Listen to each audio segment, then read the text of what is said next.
Greetings everyone, hi and welcome, namaste. Hey Aries, this is your yearly forecast reading and we are doing this for February 2019 into January 2020. So it's a 12-month overview of the year ahead.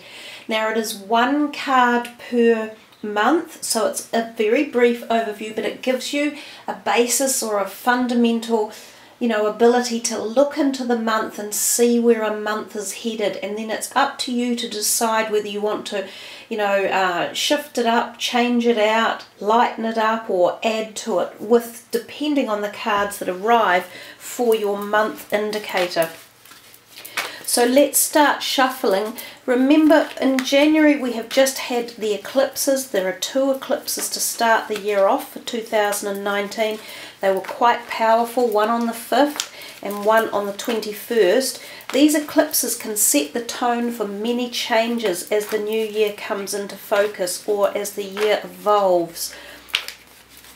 Some of the astrologers around are sort of saying that this is the beginning of a new 9-year cycle as well. So there could be fundamentally a lot of changes going on in this time frame of 2019 to 20. But just focusing on these cards for a minute. So this is for Aries for the 12-month overview. One card per month starting for February 2019.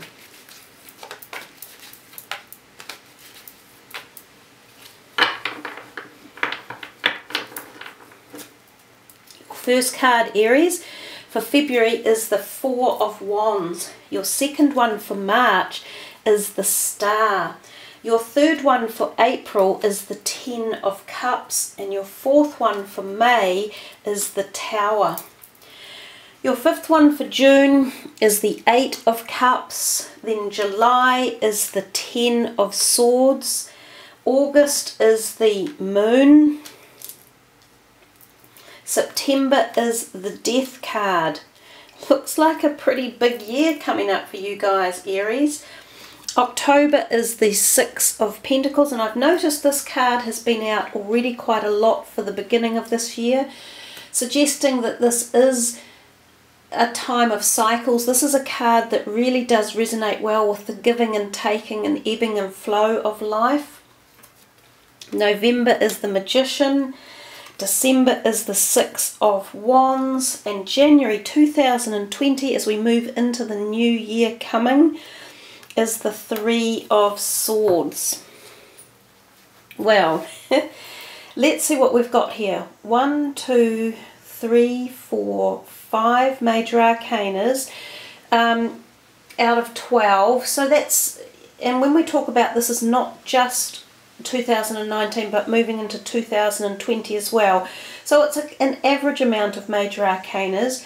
You've got the Tower and the Death, which are quite intense, heavy ones, but you've also got the Star, which is a beautiful one, the Magician, which is magical, and the Moon as well. So given we've got the Moon and the Star going on there, and we've also got what looks like an eclipsed moon over here, I'm beginning to wonder if these eclipses or something in the planetary lineups this year does have some sort of effect on you or the directions that you're taking.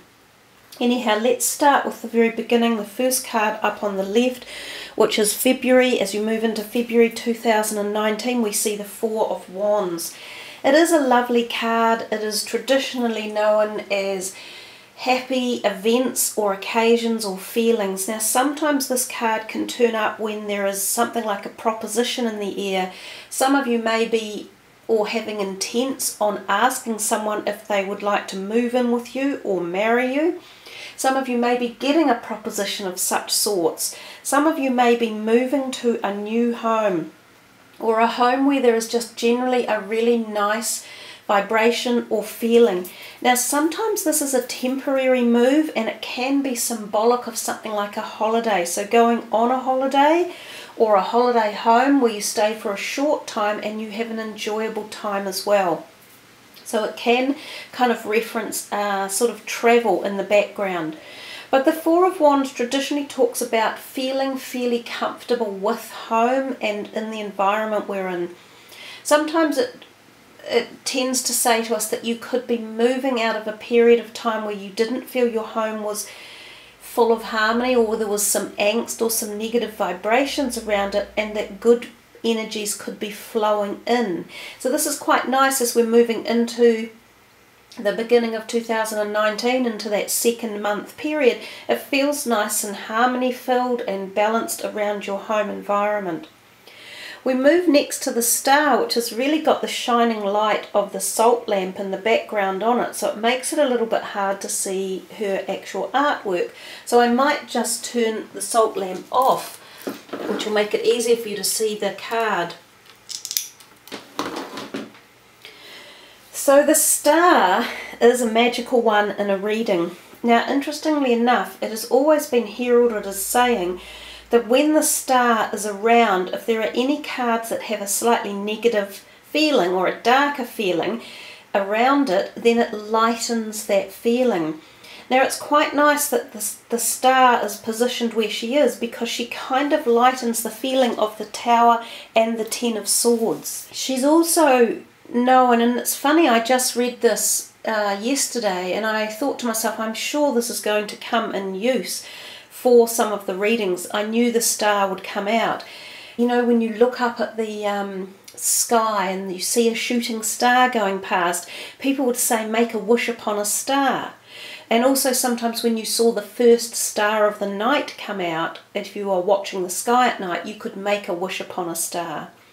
So the star card literally is saying to you, make a wish, and at this point in time there's a possibility or an activation for it to be enabled to happen. So that of course is the month of March. So it's a beautiful positive card to have in. It seems to be carrying on the beautiful vibrations from that first card as well, from February. The star also talks to us about our celestial helpers, our spirit guides, archangels and such like. It tells you to talk to them and to make sure you ask them to help you find the solutions to the questions you're asking. The other thing that the star can reference is that you do have a degree of good luck or good fortune around you at this time, that you are being benevolently watched over. It also talks to you about trusting your intuition. Now we see a little bit of that in this reading because we see it coming through here too with the moon card. It's very much about the intuition and emotions. The other thing the star can talk about is learning to balance and harmonize life, because she has one foot in a pool of water and then on the land, and she's pouring those jugs of water. So water is very much about our emotional states, our feminine feelings, intuition, gut feelings, so becoming more connected to those realms of your life and finding answers to things as well. She also talks about balance in terms of physicality. She reminds us that we should balance our diet and our physical exercise. When you see the picture of her there, she is a grand beauty in many ways, and you know, nubile physical beauty. So there's also a degree of sexuality, sexual freedom, also expression, creativity, and just like an overall cosmic awareness. So really everything about the star card does bode us positivity, but there is a need to balance things like diet and exercise. So if in March you have, you know, partaken of something, or you are pondering should you make a few changes in your lifestyle to give you better health or to balance something out, then the answer would be yes, do it now. We come to the third card, which is April, and for Aries, you know, your birthdays were probably going to be in March or April. So those two cards bode really well around your birthday time. Feels as though there's positive energies, some light vibrations, and also some celestial support. The Ten of Cups is one that a lot of people love to have in their reading.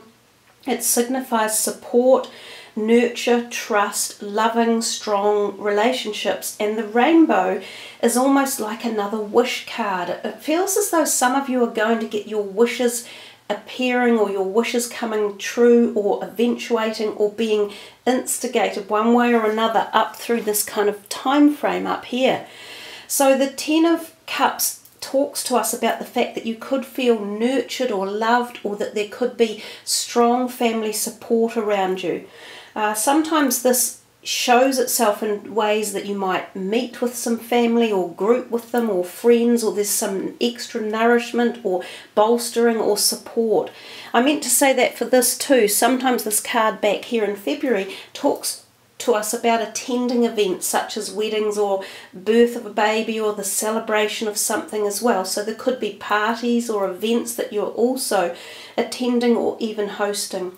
But coming back to this one, the 10 can often mean it's the end of a cycle, but it's a benevolent, positive cycle because we've seen it's been done with trust and support, and sometimes like a deep love relationship, or there's love in that card because it is an emotional card, and there's happiness in the rainbow. So it just bodes positivity, good health, good happiness, good luck, you know, and success of friendships or family around you. We come to May and we see something a little bit different here, and we see the Tower card. And, you know, the Tower card is a bit of a frightening one to look at, and it generally does activate things. So it talks to us about sudden change, and oftentimes things that we didn't expect, but usually things we needed. It could reference, like the bolt of lightning at the top of the tower, that you get this epiphany, like, I just need to change things out, or upskill them, or do them differently, or move things about in my life. Now for each of you this can be a very different perspective, because this is a general reading and this is only one card for the month. So the Tower can mean at a personal level you want to change things out. It can mean at a career level you want to change it out. You could be feeling as if the foundations of whatever it is that you're feeling worked up about or unsettled about hasn't been set right. It wasn't put into its best foundation when it was started, and that could have been years ago or months ago. It tends to be a while ago, so we're not just talking about weeks. Now whatever it is, it needed shaking up, because if you continued on the way that you were, or with the thing that you were doing, or the people that were in this scenario, it wasn't going to stand up as it grew and grew and grew. It would topple, it would lean over. So it fundamentally needed to be, you know, just boosh, big bounce of energy coming through it to wake you up, to let you see that it needed to be changed out, shifted out, moved on, tossed away. Sometimes this card can turn up when there are arguments, and I've seen it before, and it can be family arguments or at work. Sometimes it can be things like a job redundancy or a sacking. It doesn't have to be yourself, but it could be someone you're closely involved with. So it might be a co-worker that suddenly gets taken aside and they're removed. Or the business you're working for gets a bad report and they say we've got to lay people off. Or in close relationships, it's someone that you don't expect that you suddenly have a strange argument with, and it sends the whole thing into an odd place and you start to fall apart. That can also reference things even like your close family, personal, intimate relationships take a tumble, and they either need to be healed and reworked over and restructured, or they will dissipate and move on. But it is the birth of something new. It's the change of direction that will take you on your next step forward. So we come to June and we see the 8 of Cups. Now this is, again, it's a wee bit of a sad card after seeing such beautiful harmony up here. And we see the person walking away from us. So the 8 is very much about starting a new direction, leaving something behind that didn't suit you, that wasn't balanced in a way. And that's exactly what the Tower was saying. So possibly from here, this energy brings itself down and you're still working through it and making decisions about which way to go, what to leave behind, who to take with you, and where to head. Now we see the moon in the background, so it could be referencing things to do with the new moon or the full moon, or the eclipses coming in July, which is technically this month, and we have moons either side of this. So I'm thinking the July eclipses could play a significant role one way or another in these decisions that you're going through or that you're making. So I think for Aries, there is quite a thought, an underlying precursor or something going on, especially as we're moving into this line of the reading, which is more or less the middle of the year. We see or feel quite a lot of change. You've got, like these 2 10s in here, which are endings, and they're kind of diagonally attached. So you've got some sort of endings and shiftings and moving about and turfing things out that you seem to no longer want. For some of you, this could be work-related. For others, it could be emotional or, friendships or family-type related. But coming back to the 8 of Cups, generally that card tells us that it might have been something you were passionate about, and it could have been a career or a hobby or a friendship or a love interest or just a person in your life or situations, but they weren't particularly balanced. They weren't giving as much as you were giving. So it was a bit of a one-way road, and it's almost as if after this epiphany up here, you come to understand that this thing or these people or situations had to be changed and restructured to bring balance back in or to head you in this new direction that will suit you better. So yeah, it'll be, again, you'll have to ponder upon it, you'll have to think about what it could possibly mean and what it's all about. But if we come to July and we see the 10 of Swords, again, it's not a particularly pleasant one. We get the feeling that sometimes we can feel deflated or let down at this time, and you've got this one right next to it. It almost feels as if it's got something to do with relationships one way or another, and it may be career relationships. It may be that you feel you've been working with someone or working for an institution or following a certain career path for a very long time, and then suddenly you've been deflated by it. You may have had something like been made redundant, or you may have missed out on a pay rise or a promotion, or you may have been applying for new jobs and not got the job of your dreams, and then you're going, why? Why? What is this all about? And you just get this feeling of, oh, I can't be bothered anymore, I'm giving up. But the 10s are all about not giving up. They're about knowing that you're close to this new beginning. But sometimes you have to change direction and see it from a different perspective. So the other thing it could be is it can be feeling as though someone has let you down. So not just necessarily a career, but someone you've been relying on, have felt, that you've spent time and effort on, and they've betrayed you in a way. And this card is quite often known as a card of betrayal. So yeah, you feel totally deflated. I can't go on, I can't be bothered, why the hell am I like this? But it tells you about the new dawn coming and the fact that you will head in a new direction and you will gain this kind of like strength again, and you will see it for what it is, and you'll understand that when any door shuts, there's always another one opening. The other thing that this card can mean, it can signify an older person's demise, I guess, like their health really failing, and it can be someone who you were quite close to and you will have known, but it generally is an older person. So sometimes this can be the beginning of a terminal illness or even the close passing of them around about this time, and that is a possibility with the card. We come to the next one, which was August, and we see the moon. And the moon talks to us again, we're back up here in the planets, in the space realm, which we were over here. And the moon talks to us about our feelings, our female intuitive emotions. Well, I shouldn't say female, I should say feminine intuitive side. And getting in touch with that side, listening to our dreams, our thoughts, the things that come to us clairvoyantly or psychically. It's about taking note of all of these and really connecting with the higher self, with the celestial helpers, and finding answers along those lines.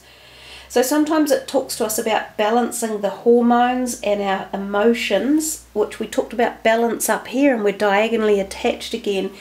Because if we let our emotions rule our head all the time, it can be fundamentally the wrong thing to do. So we have to bring logic into situations and decisions. But at the same time, the moon does say to you, also trust your instinct, but don't rely on it for everything, and put some intellect behind it. So sometimes this can also reference dealings and issues with water sign people, and sometimes at night. Now, the moon in the past has sometimes been tied up with things like 3 people, because you see the 2 dogs and the crab or the scorpion thing here. So it can reference 3 people and sometimes hidden agendas going on.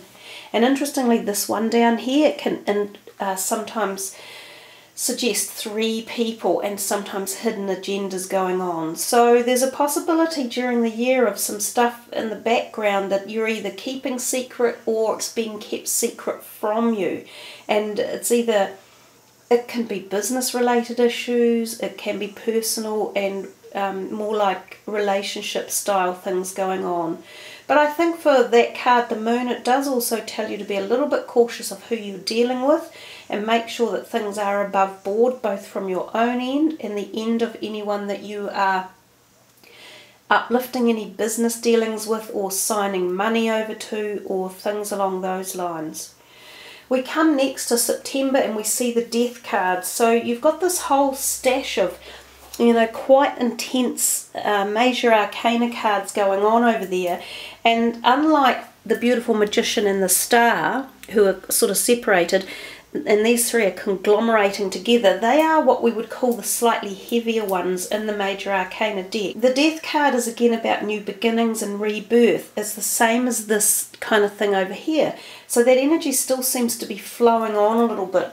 This whole line in the middle, sort of through the middle of the year, has got something going on underneath that you're not quite sure about, or that something's bubbling away and you're getting to it. You're finding more and more out about it as time goes on.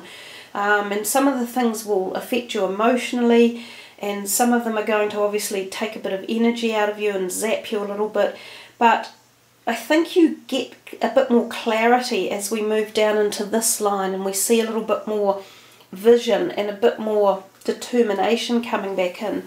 But the Death card here in September is about new beginnings, and it's often again about this epiphany or this aha thing, and these 2 here are very powerful together. You'd need to have a personal reading to understand more about what it's actually talking to you about, but it can be the death of a paradigm or a cycle of belief or a cycle in time. So some of you might have been going through something for a very long time and been waiting and waiting and waiting for this to finish, and it's coming to an end. We can see this climactic ending coming, you know, and this change that's being heralded in. It's almost like the Wheel of Fortune should have been in your reading.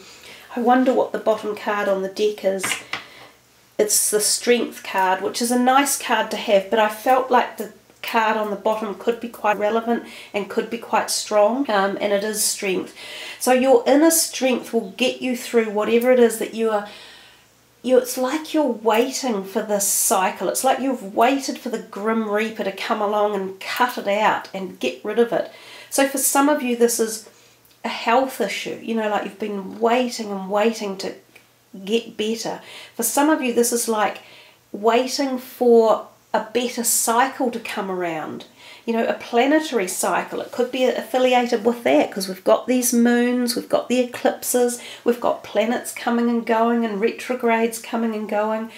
And actually the Mercury retrogrades are associated with the water signs this year, and it does say when they're in to be very careful of what we say and to make sure that we're grounded before we lunge into all types of, you know, verbal discourse with people and ideas and quick fast-paced words and discussions or arguments. So a lot of this could be brought about through these eclipses in this very emotional time when the Mercury is going retrograde and things like that. But the death could mean the death of a relationship. It could mean a divorce, an ending, a finality.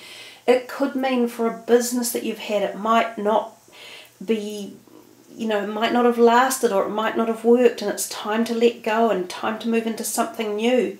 This whole column, if we were looking down columns down here, this is all like really about change and moving it on and getting rid of it at a very deep level that can be quite difficult to face, but it can be very transformative, which is what both of these cards are about. And in here it just shows that you may need the inner strength to get through it, but that's somewhere you do. And of course Aries are known for a huge degree of inner strength. The Death card is going to be a very personal perspective on changes that are coming and things that are happening for you one way or another.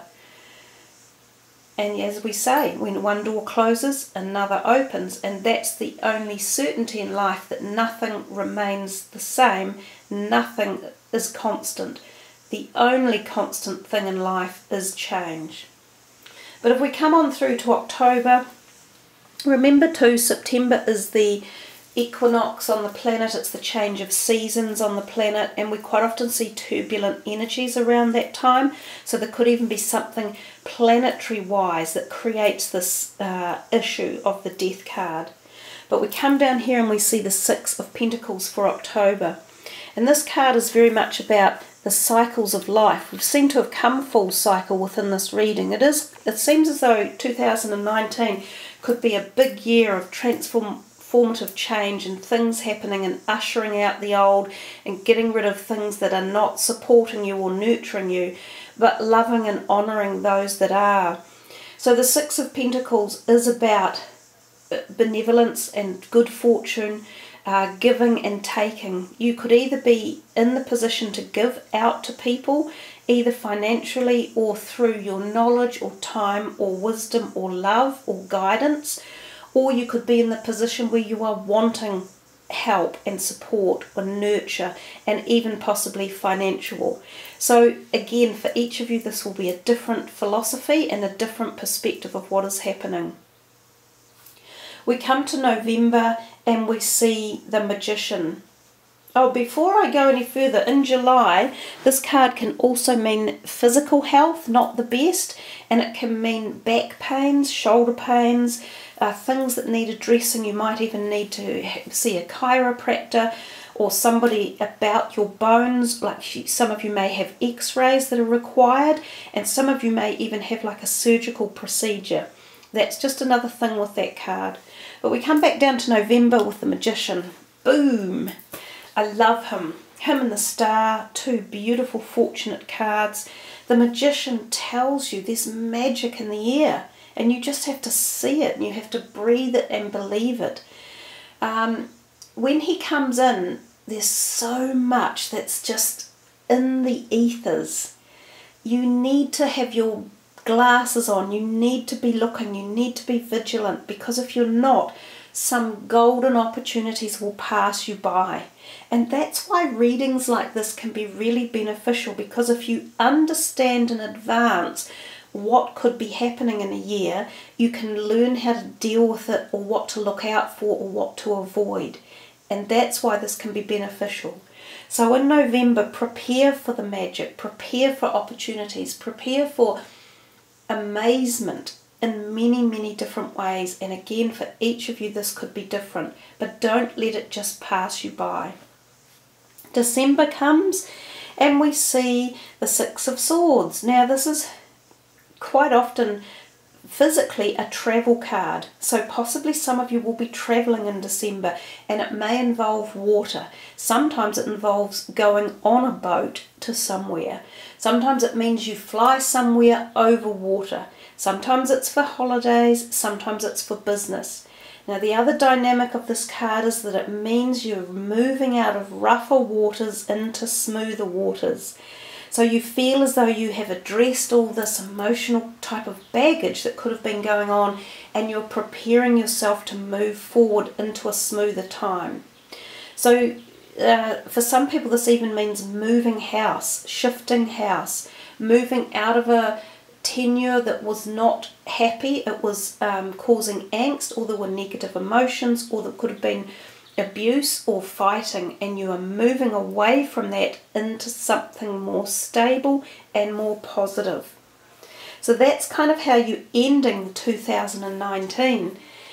And then we start 2020 with this Three of Swords. Well, it's not particularly exciting, is it? It's a bit ho-hum to start the new year. So let's address it. It has a heart in it first off. So let's go from the physical perspective. Some of you may need to do good heart health care.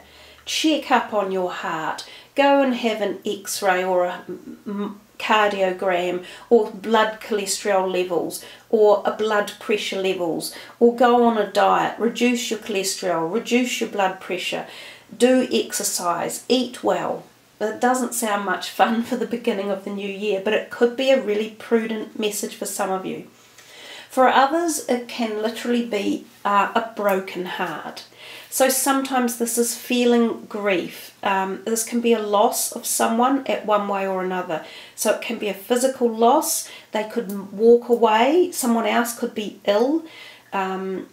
We've talked about yourself being ill, like with heart problems or chest problems. So take care of your health. I think, looking after your physical health in 2019 will be really beneficial for your fiery, fast-paced life that you live. But this can mean a sadness in a relationship, and sometimes our romantic relationships. So it could mean that you find out there's 3 people involved, or you're making the choices and you decide to leave a relationship. Sometimes it could mean that there's just some background unhappiness going on. You don't want it to break up, so you want to work on it. And it can take remedial action, like going to a counsellor, or some remedial work, or talking through it. And sometimes a third person involved in the negotiations or the healing of it. So there's, again, many different perspectives of this card, but the good thing about a 3 is it's usually very transient and it's short term. And again, it's a kind of a wake up card. It says, hello, hello, not halo, but hello. Look what's happening here, because there's an opportunity for you to correct it if you are wanting to, and if the other person is as well. But at least even if you try to correct something that's wrong, whether it be at a work situation or a personal relationship, you give it the best opportunity, and then whatever outcome it is, you know that as it moves forward, whether it moves forward together or separate, that you've given it the very best opportunities. And those are the best ways for any relationship to be, or it's the best place for any relationship to be in. So there we are, Aries. Yes, it's a full-on one, and yes, it's a busy one. You've got some big old energies that will come up during the year, so utilize your knowledge and understanding of how to deal with them and handle them, and take the magical moments and the star-filled moments and utilize that energy throughout the year as well.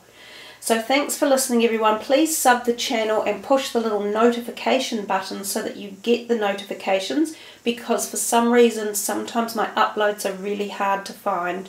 And there's always new stuff coming to the channel. The more subscribers and support we get, the easier it is to produce all the work as well.